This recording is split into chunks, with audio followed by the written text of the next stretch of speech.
not just to destruct but to make Nepal better again. Right? Thank you so much. जस्तो नि सुदनजी आजभोलि तपाईँ कता के गर्दै हुनुहुन्छ अलि देखिन छोड्यो जेनजीहरूसँग भेटवार्ता देखिँदैन यस्तो हुन्छ कि तपाईँको एउटा ठुलो हुरी आउनुभन्दा अगाडि साइलेन्ट हुन्छ भनेर भन्छ नि हजुर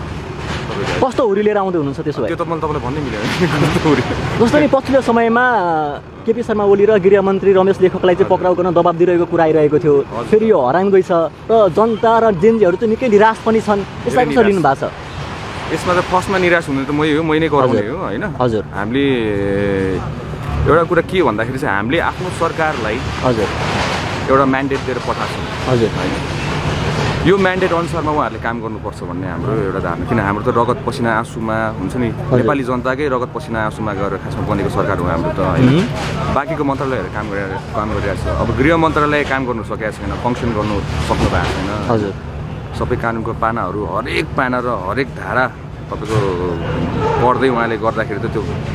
भइहाल्छ होइन बाधा अडचन त आइ नै हाल्छ होइन कुनै ठाउँमा चाहिँ तपाईँको जसरी हामीलाई दमन गरिएको थियो नेपाली जनतालाई दमन गरेको थियो त्यसरी नै गर्नु सक्नु भएको छ राम्रो हो होइन त्यही नै भन्न चाहन्छु जस्तो पार्टी खोल्ने कुरा चर्चा भइरहेछ धेरैले खोलिरहेका छन् तपाईँको पार्टी चाहिँ खुल्छ कि खुल्दैन जस्तै यसमै मैले जोड्न चाहेँ होइन तपाईँहरू जेनजी एकमुष्ट एकै ठाउँमा भेला भएर करप्सनको विरुद्ध भनौँ या एउटा उसको निश्चित उसको विरुद्ध एकमुष्ट भएर तपाईँहरूले प्रदर्शन गर्दै गर्दाखेरि अहिले त्यसपछि चाहिँ तपाईँहरू एकमुष्ट हुन चाहिँ किन नसकेको भन्नाले कसैले कुनै पार्टी खोल्नुभन्दा तपाईँहरू झन् एकजुट हुँदाखेरि अझै स्ट्रङ हुने होइन र यस्तो छ यो 2 महिनासम्म हाम्रो कामै यही नै गरिरहेको छौँ हामीले एकमुष्ट बनाउनै खोजिरहेको छौँ 10-15 जना तपाईँको अब फाटापुट्टा छिटा भनेको हुन्छ तपाईँको होइन तर तपाईँको वडा लेभलसम्म तपाईँको कमिटी बनाउन सक्ने कुन चाहिँ जेनजीको ग्रुप छ त्यो एकचोटि मलाई आएर देखाइदिनुहोस् है हामीले त यो 2 महिनामा वडा लेभलसम्म हामीले हाम्रो सङ्गठन विस्तार गरिसक्यौँ र समय आएको टाइममा हाम्रो राज्यलाई प्रोटेक्सन दिनुपर्ने टाइममा आएमा होइन त्यतिखेर हामीले शक्ति देखाउँला त्यतिखेर हाम्रो नेपाली जनताहरूले आफ्नो राज्यलाई प्रोटेक्ट गर्नलाई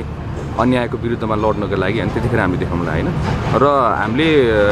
हामीसँगले धेरैजना जोडिनु भएको छ 1-2 जना मात्रै 1-2वटा ग्रुपहरू मात्रै सिद्धान्तले गरेर जोडिनु भएको छैन उहाँहरूलाई पनि जोड्ने प्रयासमै छौँ र उहाँहरू अब 10-15 जना नजोडिनेमा तपाईँको अब 77वटा जिल्ला वडासम्म पुगेको तपाईँको जेनजीको टिम्सहरू होइन यो त मेजोरिटी बहुमतले भन्दा नि त तपाईँको के गर्ने कसो गर्ने भनेर भन्दाखेरि होइन एकजना सपोज मेरो मात्र फेसले मैले के भन्छु भन्दाखेरि नि समग्र हामी जेनजीहरूको टिमहरूले चाहिँ के भन्नुहुन्छ भन्ने बुझाइलाई चाहिँ हामीले अलिकति सिरियसली लिनुपर्छ खासमा चाहिँ त्यही भएर त्यसको लागि तयार गरेका छौँ हामीले चाहिँ उहाँहरूलाई सङ्गठित भइसकेको छ 1-2 जना साथीभाइहरू तलमाथि हुनुहुन्छ उहाँहरूलाई पनि बनाउने प्रयास चाहिँ जारी नै छ जस्तो चुनाव चाहिँ हुन्छ कि हुँदैन अब जेनजीहरूको चुनाव भयो भन्नुहुन्छ माग नभइकन कस्तो चुनाव हुन्छ माग पुरा नभइकन कस्तो चुनाव हुन्छ फागुन 21 त तपाईँले नि तोक्नु भयो होइन तपाईँले भने मैले तोकेको त छुइनँ यसमा त होइन यसमा के छ भन्दाखेरि चाहिँ तपाईँको चाहिँ यो सबै कुरा चाहिँ गृहमन्त्रीज्यूले जिम्मा लिनुपर्छ है किन भन्दाखेरि उहाँ हामीसँग जङ्गी अड्डामा पनि सँगै हुनुहुन्थ्यो जब कोही पनि नहुँदाखेरि हाम्रो जेनजीहरूको बिचमा मिडिएसन गर्न आउनु भएको थियो होइन त्यसपछि राष्ट्रपति कार्यालयमा जब तपाईँको उहाँ संविधानविद भनेर मलाई चिनाउनु भयो आफूलाई उहाँलाई यसको माग पुरा हुन्छ हुँदैन उहाँहरूलाई थाहा थिएन र उहाँले संविधानविद एउटा लिगलको हुन्छ नि गिरुबन्धुमा म लडेको हो भनेर कन्भिन्स गर्नुभएको मान्छे होइन उहाँलाई त्यो कुरा सबै थाहा हुनुपर्ने तर यो थाहा हुँदा पनि उहाँले गरेर हामीलाई धोका दिएको भयो यो चाहिँ होइन उहाँले अहिले आएर चुनाव भन्नुहुन्छ त्यतिखेर नै मैले जेनजीको टिमहरू सबैजना लिएर आऊँ त्यसपछि हाम्रो कन्ट्र्याक्ट होइन राष्ट्रपतिसँग गर्नुपर्ने सम्झौता साइन गरौँ होइन भनेर भन्दाखेरि अब त्यो त प्रधानमन्त्रीले साइन गर्ने त हो कार्यकारी उहाँ हुन्छ प्रधानमन्त्री आउनु भएपछि भइहाल्छ नि भनेर जसरी मलाई ढाँट्नु भयो उहाँले होइन यसको जिम्मेवार त उहाँले उहाँको एजेन्डा भनेको चुनाव मात्र हो हाम्रो एजेन्डा भन्छ देशलाई न्याय हो परिवर्तन हो यो फेस परिवर्तनको लागि लडेको होइन कि हामीले व्यवस्था परिवर्तनको लागि लडेको त्यही भएर हामी व्यवस्था परिवर्तनको लागि लडेर चुनावको लागि त यो व्यवस्थामा तपाईँको चुनाव जान सकिन्छ होला त यो व्यवस्थामा यसको लागि लडे तिम्रो यसको लागि तपाईँको सबैजना हामी रोडमा आयो तिम्रो